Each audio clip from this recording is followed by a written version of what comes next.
Ils m'ont traité de « déchet sans diplôme » et m'ont viré. Je suis parti en silence. Mais ils ignoraient ma fortune secrète. 3 semaines plus tard, ils rampaient à mes pieds pour éviter la prison. Tu n'es qu'un déchet sans diplôme. La voix de mon père a tonné comme un coup de fusil, brisant le silence de notre salle à manger en acajou. Il m'a pointé du doigt, le visage rouge de colère, avant de prononcer la sentence finale, « Dégage d'ici, pauvre raté. Je ne veux plus jamais voir ta honte sous mon toit. » Je n'ai pas pleuré. Je n'ai pas crié. J'ai simplement hoché la tête, pris ma valise et je suis parti sous la pluie battante de Bordeaux. Ce qu'ils ignoraient, c'est que ce « déchet » qu'ils venaient de jeter valait déjà, en secret, bien plus que toute leur fortune réunie. Et 3 semaines plus tard, le destin allait s'abattre sur eux. Ils allaient devoir ramper à mes pieds pour éviter la prison. Avant de vous raconter comment j'ai fait mettre à genoux ma propre famille qui m'avait humilié, j'aimerais savoir qui m'écoute en ce moment. C'est fascinant de voir à quel point nous sommes connectés. Dites-moi dans les commentaires depuis quelle ville ou quel pays vous regardez cette vidéo, et quelle heure il est chez vous. Je lis tous vos messages. Revenons à cette nuit glaciale d'il y a 10 ans. C'était un mardi de novembre à Bordeaux, dans le quartier huppé des Chartrons. La pluie fouettait les grandes fenêtres de notre maison familiale, un hôtel particulier du 19e siècle que mon père, Hubert, jugeait être le seul logement digne de son statut de magistrat à la cour d'appel. Le dîner avait commencé dans un silence pesant, seulement troublé par le tintement de l'argenterie contre la porcelaine fine. Ma mère, Ghislaine, professeure d'université obsédée par les apparences, coupait sa viande avec une précision chirurgicale, évitant soigneusement mon regard. En face de moi, ma sœur aînée, Élodie, fraîchement diplômée notaire et fierté de la famille, ajustait son collier de perles en me lançant des regards remplis de dédain. J'avais 19 ans. J'étais la tache d'huile sur le tableau parfait des « Le Moine ». Alors, Violaine, commença mon père sans lever les yeux de son assiette, sa voix grave résonnant comme dans un tribunal. As-tu réfléchi à ma proposition de te réinscrire en droit l'année prochaine? J'ai parlé au doyen, il est prêt à effacer ton dossier désastreux si tu fais des efforts. J'ai posé ma fourchette. Mes mains tremblaient légèrement sous la nappe, mais ma voix est sortie, calme et posée. Non, papa. Je t'ai déjà dit. Le droit, ce n'est pas pour moi. Je continue mes projets informatiques. J'ai commencé à développer des systèmes de sécurité pour des jeux vidéo, m'a coupé Élodie avec un rire strident et méprisant. Elle appelle ça des projets, papa. Elle passe ses nuits à taper sur un clavier dans le noir comme une ermite. C'est pathétique. Mon père a levé les yeux. Ce regard. Ce mélange de déception froide et de colère qui m'avait poursuivi toute mon adolescence. Le développement de logiciels est l'avenir, papa, ai-je tenté d'argumenter, sentant la panique monter. Je gagne déjà un peu d'argent, je peux. C'est là qu'il a explosé. Il a frappé la table du poing, faisant sursauter ma mère et trembler les verres en cristal. Assez, hurla-t-il. Je ne tolérerai pas plus longtemps cette oisiveté sous mon toit. Des ordinateurs? Des logiciels? Ce sont des passe-temps pour les adolescents attardés, pas une carrière pour une Lemoine. Il s'est levé, immense et terrifiant dans son costume 3 pièces. Il a marché vers la cheminée, a pris mon relevé de notes universitaires que j'avais laissé sur le guéridon, celui qui prouvait mon abandon des études de droit, et l'a jeté dans les flammes. Tu es la honte de cette famille, Violaine. Ta sœur est notaire. Ta mère est docteur en lettres. Moi, je rends la justice. Et toi? Tu n'es rien. Tu es un déchet sans diplôme. Les mots m'ont frappé physiquement. J'ai regardé ma mère, espérant un soutien, un mot, un geste. Mais Ghislaine a simplement tourné la tête vers la fenêtre, comme si le jardin sous la pluie était plus intéressant que le cœur brisé de sa fille cadette. Tu as entendu papa, ajouta Élodie avec un petit sourire satisfait, savourant sa victoire. Tu fais honte à notre nom. Dégage d'ici, pauvre raté. Va jouer avec tes ordinateurs dans la rue. Sors, a confirmé mon père, la voix maintenant basse et glaciale. Ce soir. Prends tes affaires et disparais. Je ne veux plus te voir tant que tu n'auras pas décidé de devenir quelqu'un de respectable. Le silence qui a suivi était assourdissant. J'ai regardé chacun d'eux. Le père tyrannique. La mère complice par lâcheté. La sœur jalouse et venimeuse. J'ai réalisé à cet instant précis qu'il n'y avait plus rien pour moi ici. Pas d'amour, pas de respect, seulement du jugement. Très bien, ai-je dit. Je me suis levée. Je n'ai pas crié. Je n'ai pas supplié. Je suis montée dans ma chambre, j'ai pris ma valise déjà prête, car au fond, je savais que ce jour arriverait, et j'ai fourré mon ordinateur portable, mes disques durs et le peu de vêtements que je possédais. En descendant les escaliers en marbre, j'ai entendu leurs fourchettes cliqueter à nouveau. Ils avaient repris leur dîner comme si l'on venait simplement de sortir les poubelles. J'ai ouvert la lourde porte d'entrée et je suis sortie dans la nuit bordelaise. La pluie se mêlait aux larmes que je refusais de laisser couler. J'avais 50 € en poche et nulle part où aller. Mais alors que je traversais le portail en fer forgé, une étrange sensation m'a envahi. Ce n'était pas de la peur. C'était de la libération. Ils pensaient m'avoir détruite. Mais ils venaient de commettre la plus grande erreur de leur vie. Car ce qu'ils prenaient pour de l'entêtement stupide était en réalité le début d'un empire. Mais je ne savais pas encore que 10 ans plus tard, ce serait moi qui tiendrais leur destin entre mes mains. 10 ans. Cela semble une éternité, mais pour moi, c'est passé comme un battement de cils. Nous sommes aujourd'hui à La Rochelle, à 2 heures de route de la maison qui m'a rejeté. Je suis debout sur la terrasse de Montpentouse, au dernier étage d'un immeuble ultramoderne face à la tour Saint-Nicolas. Le vent de l'océan Atlantique caresse mon visage, mais contrairement à la pluie de Bordeaux, ce vent a le goût de la liberté et du succès. Je m'appelle Violaine Lemoine, j'ai 29 ans, et je suis la fondatrice et PDG d'Aegis, l'une des entreprises de cybersécurité les plus performantes d'Europe. Ma famille ? Ils pensent que je suis technicienne de surface ou réparatrice d'ordinateurs dans une banlieue triste. Ils n'ont aucune idée que le « jeu vidéo », dont ils se moquaient, est devenu un algorithme de cryptage utilisé par 3 des 5 plus grandes banques françaises. Ma fortune personnelle est estimée à plusieurs millions d'euros, mais vous ne me verrez jamais à la une des magazines People. Je vis dans l'ombre. C'est là que je me sens le mieux. Je rentre dans mon salon. Tout ici respire le minimalisme et le luxe discret. Un canapé italien en cuir blanc, une cuisine en marbre noir, et surtout, mon sanctuaire, un bureau équipé de 3 écrans incurvés et de serveurs sécurisés qui ronronnent doucement comme des fauves apprivoisés. Je porte un simple t-shirt gris et un jean. Mais ce t-shirt est en cachemire de soie et coûte plus cher que les costumes de notaire de ma sœur Élodie. C'est ma petite revanche personnelle. Je n'ai pas besoin de prouver ma valeur avec des perles ou des titres ronflants. Mon compte en banque et mon influence parlent pour moi, même si personne ne m'entend. Pourtant, malgré cette vue imprenable sur l'océan et cette liberté financière totale, il y a des soirs, comme aujourd'hui, où le silence de cet immense appartement me pèse. Je me sers un verre de vin rouge, un grand cru, bien meilleur que celui que mon père buvait ce soir-là, et je m'assois seul. Le succès est un compagnon étrange. Il vous donne tout ce que vous pouvez acheter, mais il ne remplit pas le vide laissé par ceux qui auraient dû vous aimer inconditionnellement. Je souffre de ce qu'on appelle le syndrome de l'imposteur. Parfois, je me réveille la nuit en sueur, entendant encore la voix de mon père, « Tu n'es qu'un déchet sans diplôme. » Et si c'était vrai ? Et si tout cela disparaissait demain ? Je travaille 18 heures par jour pour faire taire cette voix. Pour prouver, non pas à eux, mais à cette petite fille de 19 ans laissée sous la pluie, qu'elle mérite d'exister. Mon téléphone personnel, posé sur l'îlot de cuisine, est un objet silencieux.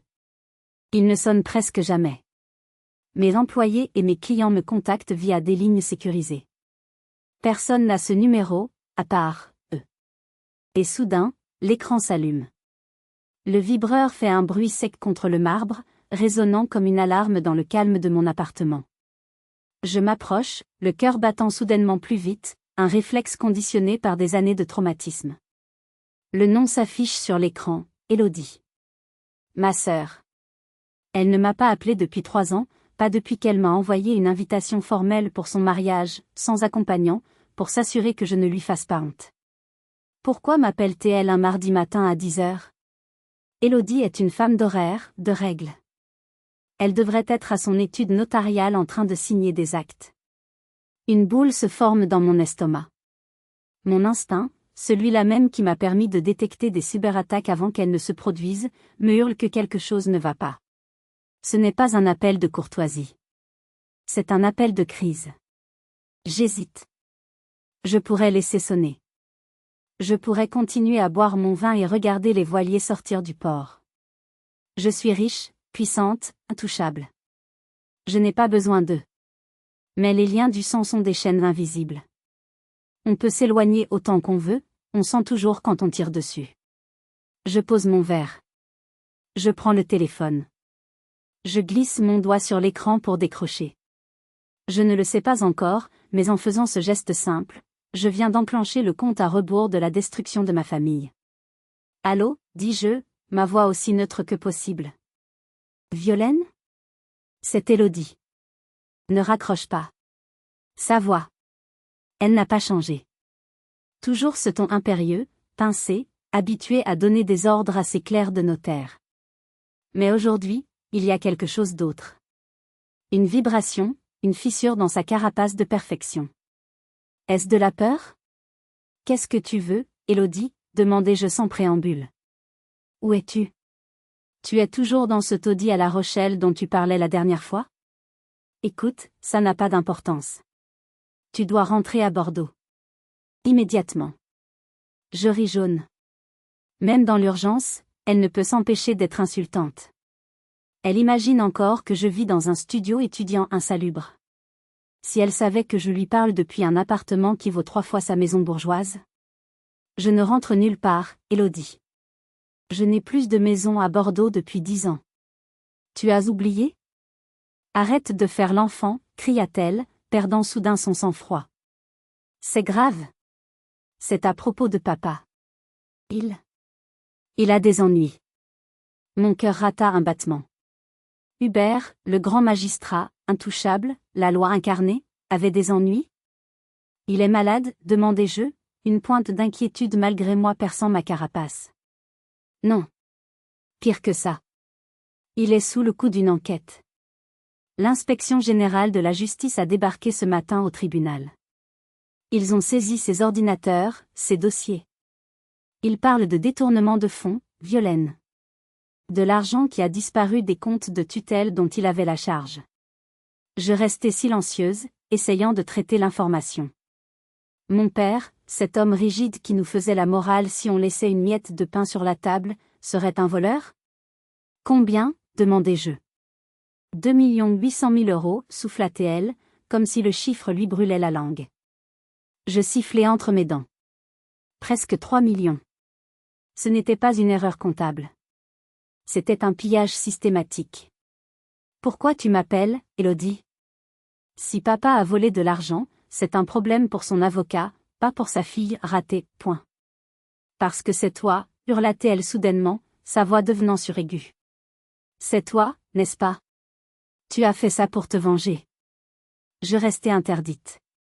Pardon ? Ne joue pas à l'innocente.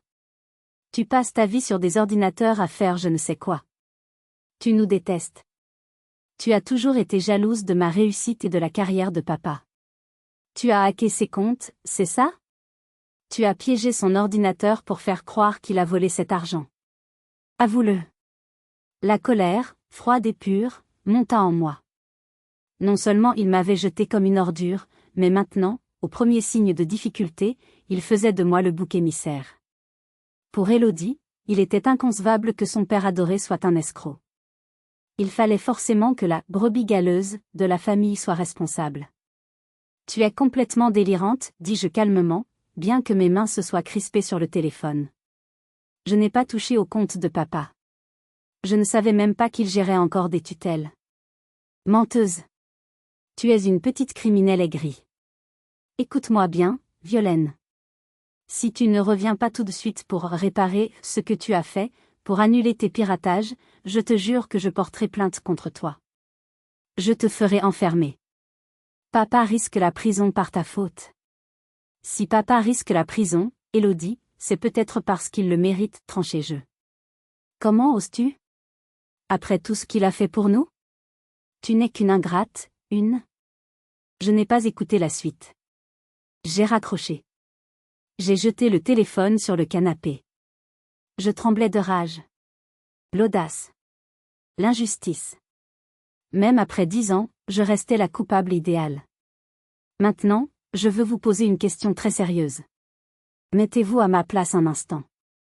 Votre sœur, qui ne vous a pas parlé depuis des années, vous appelle pour vous accuser d'avoir piégé votre père et vous menace de prison alors que vous êtes innocente. Que feriez-vous? Est-ce que vous bloqueriez son numéro pour toujours? Ou est-ce que vous chercheriez à comprendre la vérité? Dites-moi honnêtement dans les commentaires ce que vous auriez fait à ce moment précis. Moi? J'ai pris une grande inspiration. J'ai regardé l'océan. Élodie avait tort sur toute la ligne, je n'avais pas piégé mon père. Mais elle avait raison sur un point, j'avais les compétences pour savoir ce qui s'était réellement passé. Elle voulait un coupable? Elle voulait savoir où était passé l'argent. Très bien. J'allais lui donner la vérité. Mais je savais déjà, au fond de moi, que cette vérité serait bien pire que n'importe quel mensonge. Je me suis dirigée vers mon bureau. J'ai réveillé mes serveurs. L'écran s'est illuminé d'une lueur bleue, se reflétant dans mes yeux. « Tu veux jouer, Élodie ?» murmurai-je seule dans la pièce. « Alors jouons. » Je me suis assise dans mon fauteuil ergonomique, le cuir crissant doucement. C'est ici que je me sens puissante. Dans le monde réel, je suis Violaine, la fille rejetée. Ici, dans le cyberespace, je suis un fantôme, une architecte, une déesse. Je n'ai pas besoin de « hacker » illégalement le tribunal, comme l'imaginait bêtement ma sœur. Les gens comme mon père, arrogants et technophobes, laissent des traces numériques partout sans même s'en rendre compte. J'ai commencé par le plus simple. L'adresse e-mail personnelle de mon père. Il utilisait le même mot de passe depuis 1998, Bordeaux Justice, suivi de son année de naissance. Pathétique. En moins de 2 minutes, j'avais accès à sa correspondance privée. J'ai filtré les emails. Rien de suspect au premier abord. Des invitations à des galas, des échanges avec le club de golf, des factures de vin. Mais mon œil exercé a repéré une anomalie. Chaque mois, aux alentours du 5, il recevait une notification automatique d'une banque en ligne peu connue, une banque basée au Luxembourg mais opérant légalement en France. J'ai suivi la piste. J'ai utilisé mes propres algorithmes pour croiser les données bancaires publiques et les fuites de données disponibles sur le dark web, que j'utilise professionnellement pour protéger mes clients, bien entendu. Et là, le schéma est apparu. Clair. Net. Indiscutable. Ce n'était pas un piratage. C'était un virement permanent. Depuis 14 ans. Chaque mois, une somme variant entre 15 000 et 20 000 euros quittait les comptes sous tutelle gérés par mon père pour atterrir sur ce compte luxembourgeois. Puis, de ce compte, l'argent était transféré vers un compte courant en France. J'ai tapé quelques lignes de code pour identifier le titulaire final du compte français. Le curseur clignotait, comme un cœur qui bat. Le nom est apparu, Maëva Léonie. Je ne connaissais pas ce nom. J'ai fait une recherche rapide. Maëva Léonie, 42 ans, résident à Bastia, en Corse. Profession, gérante d'une petite boutique d'artisanat. Pourquoi mon père, le grand juge bordelais, envoyait-il des millions d'euros à une vendeuse de souvenirs en Corse depuis 14 ans? Je me suis figée. 14 ans. J'ai fait le calcul mentalement. Il y a 14 ans, j'avais 15 ans. C'était l'année où l'attitude de mon père avait changé radicalement envers moi et ma mère. Il était devenu distant, irritable, souvent absent pour des conférences ou des dossiers complexes à Paris. C'était l'année où il avait commencé à me critiquer sur tout, mes notes, mes vêtements, mes amis. J'ai creusé davantage sur cette Maëva Léonie. J'ai accédé, un peu moins légalement cette fois, je l'avoue, à ses réseaux sociaux privés. Et ce que j'ai vu m'a coupé le souffle. Des photos. Des centaines de photos. Une maison en pierre magnifique avec vue sur la Méditerranée. Une piscine à débordement. Des vacances aux Maldives. Mais ce n'était pas le luxe qui me choquait. C'était l'homme sur les photos. Mon père. Mais pas le père que je connaissais. Pas l'homme en costume gris au visage fermé. Sur ces photos, Hubert Lemoine portait des chemises en lin blanc, des shorts, des lunettes de soleil. Il souriait. Il riait aux éclats, un verre de rosé à la main. Il avait l'air heureux. Et il n'était pas seul avec Maëva. Sur une photo datée d'il y a 3 mois, mon père tenait par l'épaule un garçon. Un adolescent aux cheveux bruns bouclés et aux yeux vifs. La légende de la photo disait « Bon anniversaire à mon champion ». 13 ans déjà. Je suis fier de toi, Titouan. Je me suis reculé brusquement, manquant de faire basculer mon fauteuil. Titouan. 13 ans. Mon père avait un fils. J'avais un frère. Un frère secret qu'il cachait sur une île paradisiaque, qu'il nourrissait avec l'argent volé aux orphelins et aux veuves du tribunal de Bordeaux. Tout s'éclairait. La haine qu'il me vouait n'était pas due à mes études ratées. J'étais le rappel constant de sa vie, ennuyeuse et parfaite, à Bordeaux, celle qui l'empêchait d'être avec sa seconde famille. Il m'avait sacrifié, moi, pour financer sa double vie dorée avec eux. Je regardais l'écran, les larmes montant aux yeux, non pas de tristesse, mais d'une rage pure, incandescente. Élodie m'avait accusé de voler l'argent. La pauvre idiote. Si elle savait. Mon père n'était pas une victime. C'était un monstre calculateur. J'ai imprimé les photos.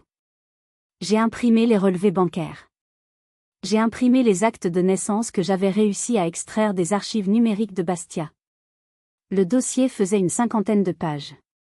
C'était une bombe nucléaire capable de raser la réputation des Lemoine jusqu'à la dernière pierre. Je me suis levée. J'ai pris mes clés de voiture. Élodie voulait que je rentre à Bordeaux? Elle voulait que je répare la situation? Très bien, grande sœur.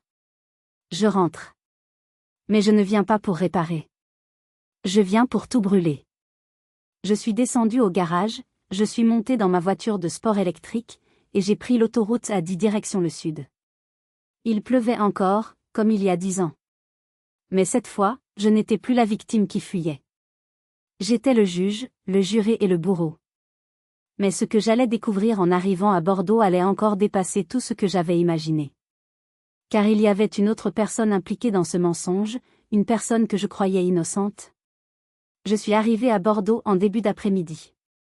La pluie avait cessé, laissant place à un ciel gris plombé qui pesait sur la ville comme un couvercle. Je n'ai pas conduit directement vers la maison familiale. Je ne voulais pas affronter le clan au complet tout de suite. J'avais besoin d'un maillon faible. J'ai envoyé un message crypté sur le téléphone de ma mère. Retrouve-moi au salon de thé l'Orangerie, près du jardin public. Dans 30 minutes. Seule. Si tu en parles à papa ou Élodie, je repars et je vous laisse couler. Elle est arrivée avec 10 minutes d'avance. Quand je l'ai vue entrer, j'ai eu un choc. Ghislaine Lemoine, la femme qui ne sortait jamais sans un brushing impeccable et un tailleur Chanel, portait un imperméable froissé et des lunettes noires pour cacher ses yeux cernés. Elle ressemblait à une fugitive. Elle s'est assise en face de moi, ses mains tremblant autour de sa tasse de thé. Elle n'a pas demandé comment j'allais. Elle n'a pas commenté ma tenue. Elle a juste chuchoté, tu sais, n'est-ce pas? J'ai posé le dossier imprimé sur la table, face cachée. Je sais pour l'argent, maman. Les 2,8 millions. Mais je sais aussi où il est allé.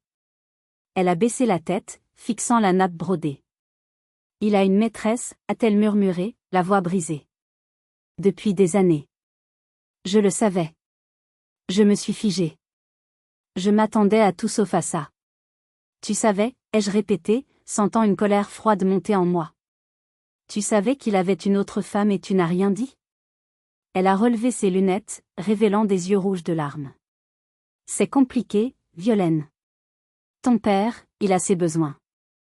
Je me disais que tant qu'il restait discret, tant qu'il rentrait à la maison pour les dîners officiels, tant qu'il maintenait notre statut, je pouvais fermer les yeux. C'est ça, être une épouse de magistrat. On garde la tête haute. J'ai eu envie de hurler. Elle avait sacrifié sa dignité, et pire, elle avait sacrifié ses enfants, pour maintenir une illusion de perfection bourgeoise. Et l'argent, ai-je demandé sèchement. Tu savais qu'il volait les orphelins du tribunal pour l'entretenir? Son visage s'est décomposé. Une véritable horreur s'est peinte sur ses traits. Non. Je te le jure, Violaine. Je pensais qu'il utilisait ses primes, ou peut-être un héritage. Jamais je n'aurais imaginé qu'il toucherait au compte de tutelle. C'est criminel. C'est exactement ça, maman. C'est criminel. Et il a un fils. J'ai retourné la photo de Titouan et Hubert sur la table. Ma mère a étouffé un cri. Elle a porté la main à sa bouche, ses yeux écarquillés fixant le visage souriant de mon père avec cet enfant inconnu. Un fils ? A-t-elle soufflé. Il a un fils, alors qu'il a chassé sa propre fille. Exactement, dis-je impitoyablement. Il m'a viré parce que je le dérangeais. Parce que je coûtais trop cher ou peut-être parce que ma simple présence lui rappelait ses mensonges. Et toi, tu as laissé faire. Elle a tendu la main vers moi, mais je me suis reculée. Je suis désolée, Violaine. J'ai été si lâche. J'avais tellement peur de perdre mon confort, ma réputation. Et maintenant, regarde-nous. On va tout perdre. Si ton père va en prison, nous sommes finis. La maison, la honte, les journaux. Elle pleurait ouvertement maintenant, sans se soucier des regards des autres clients. Aide-nous, je t'en supplie. Élodie dit que tu connais l'informatique. Peut-être que tu peux effacer les traces ? Juste pour cette fois ? Je l'ai regardée avec pitié. Elle ne comprenait toujours pas.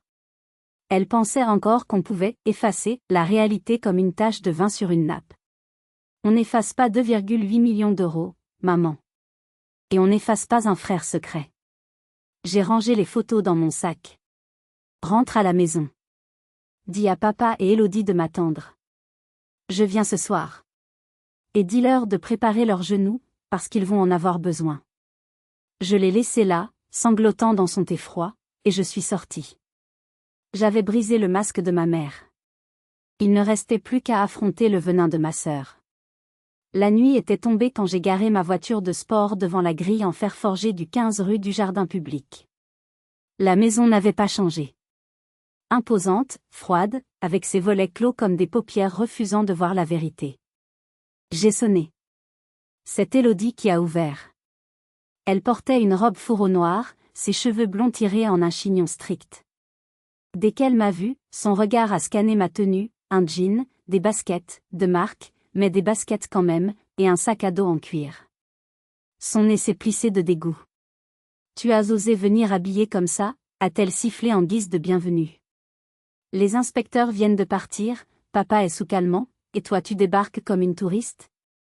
Bonsoir à toi aussi, Élodie, dis-je en la contournant pour entrer dans le vaste hall en marbre. L'odeur de cire et de vieux bois m'a sauté au visage, réveillant des souvenirs que je croyais enfouis. Elle m'a barré le passage vers le salon. Attends. Avant que tu ne voies papa, je veux que les choses soient claires. Tu n'es pas ici pour faire la maligne. Maman m'a dit que tu savais des choses. Je ne sais pas comment tu as fouiné, petite espionne, mais tu vas utiliser tes talents de hackeuse pour nous sortir de là. Et pourquoi je ferais ça, demandai-je calmement, croisant les bras. Élodie s'est avancée, son visage parfait tordu par une haine pure. Parce que tu nous le dois. Pendant que tu fuyais tes responsabilités pour aller jouer à l'artiste incomprise, moi je suis restée. J'ai fait les études qu'il voulait. J'ai épousé l'homme qu'il voulait. J'ai maintenu cette famille à bout de bras pendant que papa sombrait dans sa dépression et que maman vivait dans le déni. J'ai tout sacrifié pour être la fille parfaite. Alors tu ne vas pas venir maintenant, avec tes airs supérieurs, pour regarder le navire couler. Tu vas écoper, Violaine. C'est ton devoir. J'ai senti une boule de feu dans ma poitrine. C'était donc ça, sa vérité ? Elle se voyait comme la martyre ? Tu es restée parce que tu es lâche, Élodie, ai-je répliqué doucement. Tu aimais le confort, le prestige, le titre de notaire. Tu n'as pas sacrifié ta vie, tu l'as vendue pour une plaque en cuivre sur ta porte. Et maintenant que le chèque est en bois, tu paniques. Elle a levé la main pour me gifler. C'était un réflexe. Elle l'avait déjà fait quand nous étions ados. Mais je n'étais plus l'ado de 19 ans. J'ai attrapé son poignet en plein vol. Ma prise était ferme, inébranlable. Elle a écarquillé les yeux, surprise par ma force. Ne me touche plus jamais, dis-je d'une voix glaciale. Je ne suis plus la petite sœur que tu peux intimider. Je suis la seule personne dans cette maison qui n'a pas besoin de l'argent sale de papa pour survivre. Je l'ai repoussée. Elle a trébuché en arrière, se frottant le poignet, me regardant avec un mélange de peur et de rage. Tu te crois meilleure que nous, a-t-elle craché. Tu n'es qu'une solitaire égoïste. Si papa va en prison, ce sera ta faute parce que tu as refusé d'aider. C'est incroyable, n'est-ce pas? Même face au mur, l'agresseur trouve toujours le moyen de blâmer la victime. Élodie était prête à me rendre responsable des crimes de mon père juste pour ne pas affronter la réalité. Je fais une pause ici pour vous demander, si vous étiez à ma place, face à une sœur qui vous a méprisé toute votre vie et qui exige maintenant votre aide en vous insultant, qu'auriez-vous fait? Auriez-vous fait demi-tour pour les laisser se débrouiller? Ou seriez-vous resté pour voir la fin de l'histoire? Dites-moi franchement dans les commentaires ce que vous auriez répondu à Élodie. Moi, j'ai choisi de rester. Pas par amour. Mais parce que j'avais une dernière carte à jouer. Une carte qui allait les détruire tous. Où est-il? Demandai-je. Dans son bureau, répondit-elle hargneusement. Il t'attend. Je suis montée au premier étage. Le bureau de mon père était le sanctuaire interdit de mon enfance. Une pièce sombre, tapissée de livres de droit reliés en cuir, qui sentait le tabac froid et l'autorité. Hubert Lemoine était assis derrière son immense bureau en chêne. Il avait vieilli. Ses cheveux étaient devenus blancs, et ses épaules, autrefois si larges, semblaient s'être affaissées sous un poids invisible. Il tenait un verre de whisky à la main. Quand je suis entrée, il n'a pas levé les yeux tout de suite. « Tu es venu pour te moquer ?» a-t-il demandé, la voix pâteuse. « Je suis venu pour comprendre, papa. Comprendre comment un homme qui m'a traité de « déchet » parce que j'avais un B en mathématiques a pu voler 3 millions d'euros. » Il a ri, un rire amer et sec. « Tu ne peux pas comprendre, Violaine. La pression, l'attente. Il fallait maintenir le standing. Les travaux du toit, les études d'Élodie, les voyages de ta mère. L'argent ne rentrait plus comme avant. Arrête de mentir, criai-je, perdant mon calme pour la première fois. Ce n'était pas pour le toit. Ni pour maman.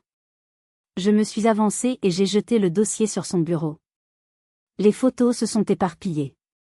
Le visage de Titouan, le sourire de Maëva, la villa en Corse. Mon père a blanchi. Il a posé son verre avec une main tremblante. Il a touché la photo de Titouan du bout des doigts, comme si c'était une relique sacrée. Comment? C'est mon métier, papa. Je trouve ce qui est caché. Tu as volé cet argent pour eux. Pour ta deuxième famille. Celle que tu aimes vraiment. Il a levé les yeux vers moi. J'y ai vu une détresse infinie, mais aussi une étrange lueur de défi. Oui, a-t-il avoué. Oui, c'était pour eux. Maëva, elle ne sait rien de l'origine de l'argent. Elle croit que je suis un riche investisseur. Et Titouan, il est brillant, Violaine. Il veut faire des études d'ingénieur. Je voulais lui assurer un avenir. Un avenir, répétai-je, la gorge serrée. Tu as volé l'avenir des orphelins dont tu gérais l'argent pour payer celui de ton fils. Et moi? Quand j'avais besoin de soutien pour lancer mon entreprise, tu m'as jeté à la rue. Tu étais forte, a-t-il dit, comme si c'était une excuse valable. Tu as toujours été dure, rebelle. Titouan est fragile. Il avait besoin de moi. Cette phrase m'a fait plus mal que toutes les insultes. Il m'avait puni d'être forte. Il m'avait abandonnée parce qu'il pensait que je survivrais, pour aller protéger un fils qu'il avait choisi. La porte du bureau s'est ouverte brusquement. Élodie et maman sont entrées, attirées par mes cris. Qu'est-ce qui se passe? A demandé Élodie en voyant les photos éparpillées. Elle en a ramassé une. C'est qui cet enfant? C'est ton frère, Élodie, dis-je cruellement. Il s'appelle Titouan. Et c'est pour lui que papa a risqué la prison. C'est pour lui qu'il nous a ruinés. Élodie a regardé papa, puis la photo, puis moi. Pour la première fois de sa vie, la notaire imperturbable a semblé sur le point de vomir. Papa, c'est vrai? Hubert n'a pas répondu. Il a bu son whisky d'un trait. L'inspection a donné un ultimatum, a-t-il dit d'une voix morte. Je dois rembourser la totalité de la somme avant vendredi midi. Sinon, ils transmettent le dossier au procureur de la République. Je serai arrêté, jugé et incarcéré. On vend la maison, a crié Élodie. Ça prendra des mois, a coupé papa. Et la maison est déjà hypothéquée. Je n'ai plus rien. Je suis fini. Un silence de tombe est tombé sur la pièce. Ils étaient là, tous les trois. Le père voleur, la mère complice, la sœur ruinée. Ils étaient au bord du précipice. Et moi, je tenais la corde. Je me suis adossé au bureau, croisant les bras, savourant cet instant de pouvoir absolu. 2,8 millions d'euros, dis-je doucement. C'est une somme énorme pour vous. Mais vous savez quoi? Pour moi, c'est ce que mon entreprise gagne en un trimestre. 3 têtes se sont tournées vers moi simultanément. La stupéfaction sur leur visage valait tout l'or du monde. Quoi? A balbutié Élodie. Je peux payer, annonçai-je. Je peux faire le virement demain matin. Papa n'ira pas en prison. Le scandale sera étouffé. L'espoir a jailli dans les yeux de mon père. Il s'est levé, tendant les mains vers moi. Violaine, ma fille, tu ferais ça? Tu nous sauverais? Je l'ai regardé droit dans les yeux. Je n'ai pas dit que j'allais le faire. J'ai dit que je pouvais le faire. Mais tout a un prix, papa. Et mon prix va être très, très élevé. Ce qui s'est passé ensuite est une image qui restera gravée dans ma mémoire jusqu'à ma mort. L'atmosphère dans le bureau est devenue électrique. On entendait seulement le tic-tac de l'horloge ancienne. Ton prix? A demandé Élodie, méfiante mais désespérée. Tu veux quoi? Des intérêts? La maison? Je n'ai pas répondu à Élodie. Je fixais mon père. Tu m'as appelé déchet sans diplôme. Tu as dit que j'étais une ratée. Tu m'as chassé comme un chien. J'étais en colère? A-t-il tenté de balbutier? Non. Tu étais arrogant. Tu pensais que le pouvoir t'appartenait de droit divin. Regarde-toi maintenant, Hubert. Tu es un voleur. Un menteur. Et tu as besoin de l'argent de la ratée pour ne pas finir tes jours dans une cellule de 9 mètres carrés avec des criminels que tu as toi-même condamnés. Il a baissé les yeux, humilié. Je t'en supplie, Violaine. Je ferai n'importe quoi. N'importe quoi, répétai-je. J'ai sorti mon téléphone. J'ai ouvert mon application bancaire. J'ai tourné l'écran vers eux. Le solde de mon compte courant personnel affichait 4,5 millions d'euros. Juste le compte courant. Un hoquet de surprise a échappé à ma mère. Élodie est devenue livide. Elle réalisait soudain que sa petite sœur, SDF, était plus riche qu'elle ne le serait jamais en 10 vies de notaire. Je veux que tu me le demandes, dis-je doucement à mon père. Je veux que tu me demandes pardon. Mais pas debout. Pas avec ta hauteur de magistrat. Il m'a regardé, ne comprenant pas tout de suite. À genoux, ordonnai-je. Je veux que tu te mettes à genoux devant moi. Violaine.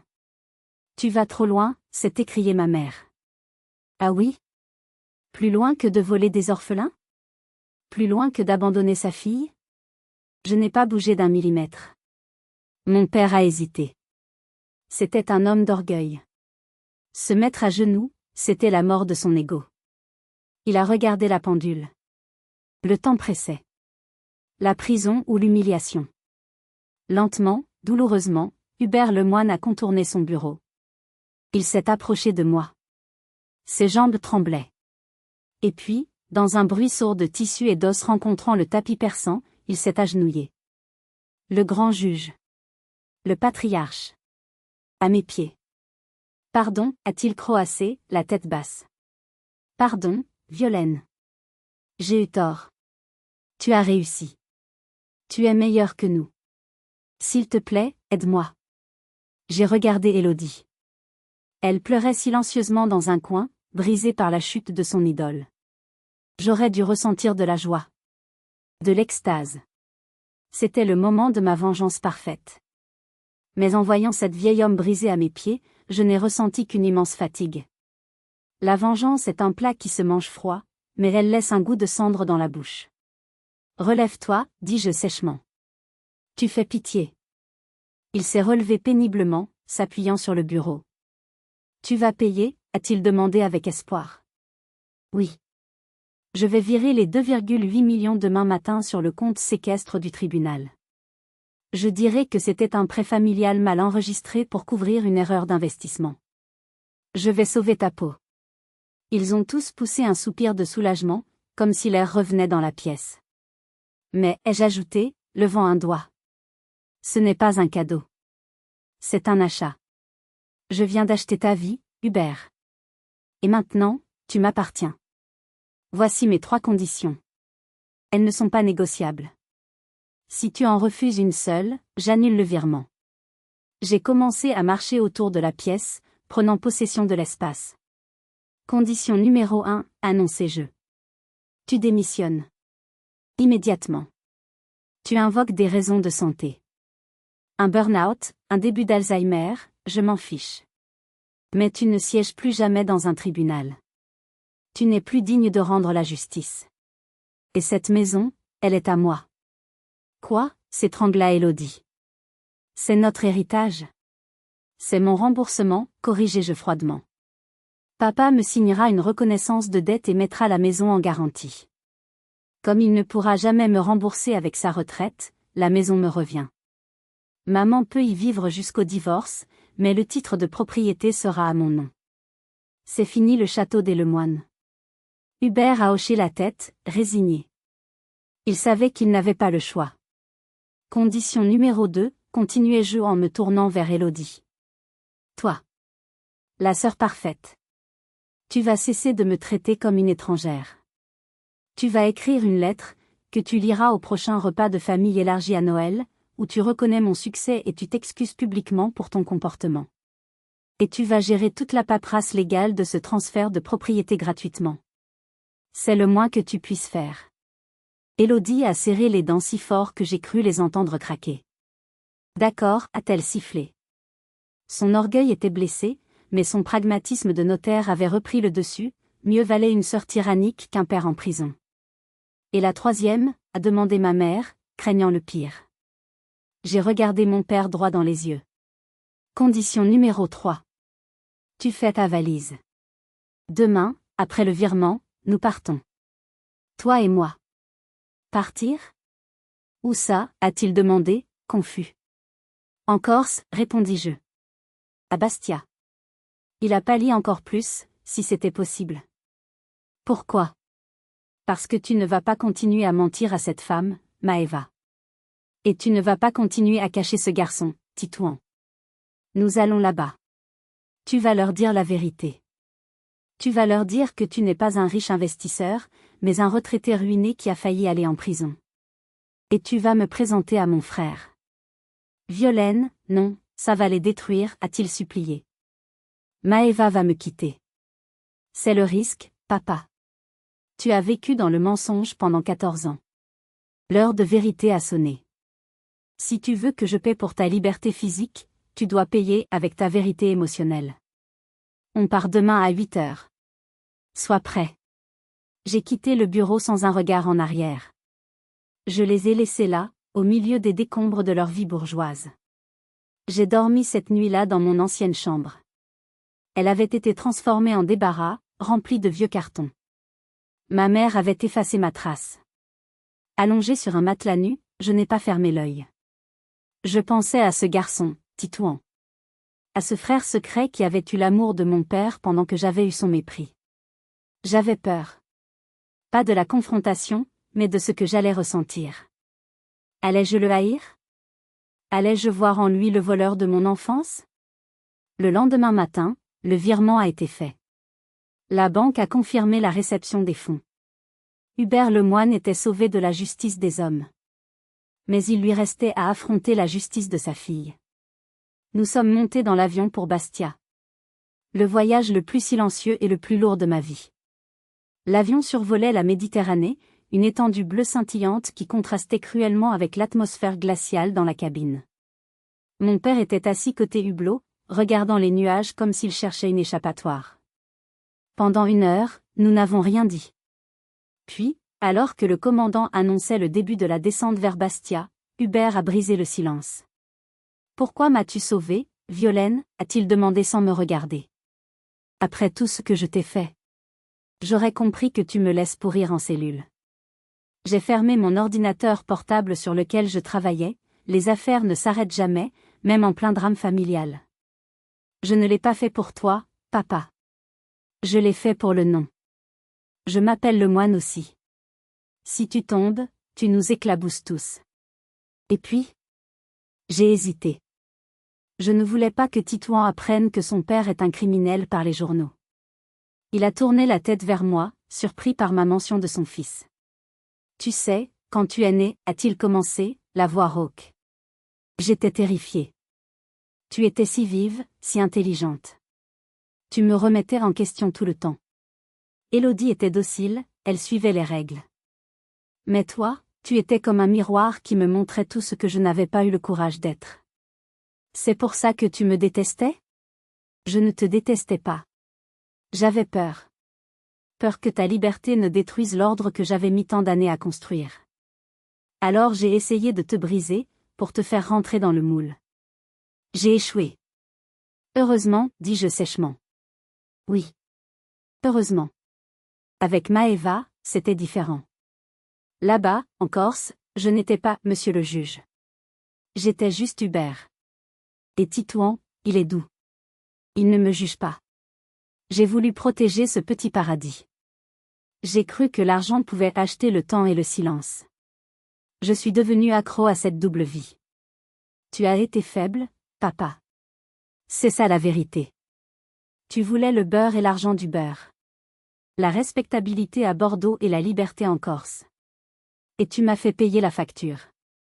Il a hoché la tête, les larmes aux yeux. Je sais. Je ne te demanderai jamais de me pardonner. C'est impossible. Mais merci. Merci de me donner une chance de ne pas mourir en prison. L'avion a atterri. La chaleur de la Corse nous a accueillis sur le tarmac. C'était une île de beauté, sauvage et fière. Nous avons loué une voiture. Mon père a guidé vers les hauteurs de Bastia, vers un petit village accroché à la montagne. Plus on approchait, plus il devenait nerveux. Ses mains glissaient sur le volant. Ils ne savent rien, a-t-il répété pour la 100e fois. Maëva croit que je suis divorcée mais que je garde de bonnes relations pour les enfants. Elle pense que tu travailles à l'étranger. Eh bien, elle va avoir une surprise, dis-je. Nous nous sommes garés devant une maison en pierre, modeste mais charmante, couverte de bougainvilliers. C'était loin du faste de Bordeaux, mais cela respirait la vie. Une femme est sortie sur le perron. Maëva. Elle était belle, d'une beauté naturelle, sans maquillage, les cheveux au vent. Elle a souri en voyant mon père, un sourire pur, plein d'amour. Puis elle m'a vu. Son sourire s'est figé. Un garçon est sorti derrière elle. Titouan. Il tenait une manette de jeu à la main. Il a plissé les yeux. Le moment de vérité était arrivé. J'allais rencontrer la famille qui avait volé mon père. La confrontation a été brutale, mais pas comme je l'imaginais. Papa a tout déballé sur la terrasse, sous le soleil implacable. Il a avoué ses mensonges, sa femme toujours légitime à Bordeaux, l'argent volé, sa ruine, et le fait que c'était moi, sa fille, ratée, qui l'avait sauvée. Maëva n'a pas crié. Elle est restée silencieuse, sous le choc, les larmes coulant doucement. Elle n'était pas une chercheuse d'or. Elle était juste une femme amoureuse qui avait cru aux fables d'un homme charismatique. Quand elle a compris que ses vacances, sa maison, les études de son fils avaient été payées avec de l'argent sale, elle a eu un haut le cœur. Elle a retiré la bague que mon père lui avait offerte et l'a posée sur la table. Je ne veux rien de tout ça, a-t-elle dit dignement. Hubert, tu dois partir. Mon père s'est effondré, pleurant comme un enfant. Il perdait son paradis. Pendant ce drame d'adulte, je me suis éloignée. Je suis allée vers le fond du jardin, où Titouan s'était réfugié sous un olivier. Il avait son ordinateur portable sur les genoux. Un vieux modèle, épais et lent. Je me suis approchée. Il ne m'a pas chassée. Tu es Violaine, a-t-il demandé sans lever les yeux de l'écran. Oui. Papa a dit que tu étais nulle. Que tu avais gâché ta vie. J'ai souri amèrement. Il s'est trompé sur beaucoup de choses, Titouan. Et toi, tu fais quoi? Il a tourné l'écran vers moi. C'était du code. Du Python. Maladroit, basique, mais structuré. J'essaie de créer un bot pour mon jeu vidéo. Mais ça plante tout le temps. Je me suis accroupi à côté de lui. J'ai regardé les lignes de code. C'est parce que ta boucle while est infinie ici. Et tu as oublié de fermer ta parenthèse à la ligne 42. Il m'a regardé avec des yeux ronds. Tu sais coder? C'est mon métier. Je dirige une entreprise qui protège les banques contre les pirates. Sa bouche s'est ouverte en haut. Ouah! C'est trop stylé. Papa a dit que tu réparais des imprimantes. Nous avons ri. Un rire bref, complice. J'ai vu dans ses yeux la même étincelle que j'avais à son âge. La soif de comprendre comment marche la machine. La solitude aussi. Il était le fils caché, le secret honteux, tout comme j'avais été la fille rejetée. Écoute, Titouan, dis-je en posant une main sur son épaule. Ton père a fait des choses graves. Ta vie va changer. Il n'y aura plus autant d'argent. Mais tu n'y es pour rien. Tu es innocent. Il va aller en prison, a-t-il demandé, la voix tremblante. Non. Je l'ai empêché. Mais il ne sera plus le même. J'ai sorti une carte de visite de ma poche. Ma carte professionnelle, noire et argentée. Si tu veux apprendre à coder sérieusement, appelle-moi. Je ne peux pas remplacer ton père, mais je peux être ta grande sœur. La vraie. Pas celle des histoires de papa. Il a pris la carte comme un trésor. Merci, Violaine. En repartant ce soir-là, laissant mon père tenter de recoller les morceaux avec une maïva brisée, je me suis sentie plus légère que jamais. J'avais perdu un père idéal que je n'avais jamais eu, mais j'avais gagné un frère. 6 mois ont passé depuis le grand séisme des Lemoine. Je suis de retour à La Rochelle. La vie a repris son cours, mais tout a changé. Hubert a pris sa retraite. Officiellement pour raison de santé. Il vit désormais dans un petit appartement en location à Bordeaux. Il a vendu sa voiture de luxe, ses montres, ses grands crus pour commencer à me rembourser, euro après euro. C'est symbolique, bien sûr, il ne pourra jamais tout payer, mais l'acte compte. Il est devenu un homme humble. Parfois, on déjeune ensemble. On ne parle pas beaucoup, mais il y a plus de mépris dans ses yeux. Seulement du respect. Et peut-être un peu de peur. Maman a finalement demandé le divorce. Elle a gardé son nom de jeune fille. Elle a commencé une thérapie et s'est inscrite à des cours de peinture. Elle apprend, à 58 ans, qu'elle est en dehors du regard de son mari. Elle m'appelle souvent, juste pour parler. C'est maladroit, mais c'est réel. Élodie, c'est le plus surprenant. Après la lecture de sa lettre d'excuse à Noël, un moment de gêne intense mais nécessaire, elle a changé. Elle a quitté son étude notariale prestigieuse pour ouvrir un petit cabinet de conseil juridique pour les startups. Elle m'a demandé conseil. Elle n'est plus la sœur parfaite, elle est juste ma sœur. On se dispute encore, mais maintenant, on rit aussi. Quant à la maison de Bordeaux, le symbole de mon rejet. Je ne l'ai pas vendue. Je l'ai transformée. C'est aujourd'hui le siège de la Fondation Lemoine pour le numérique. C'est une école gratuite où j'apprends le code et la cybersécurité à des jeunes défavorisés, ceux qu'on traite de déchets ou de ratés à l'école. Et devinez qui est mon premier stagiaire d'été? Titouan. Il passe ses vacances avec moi.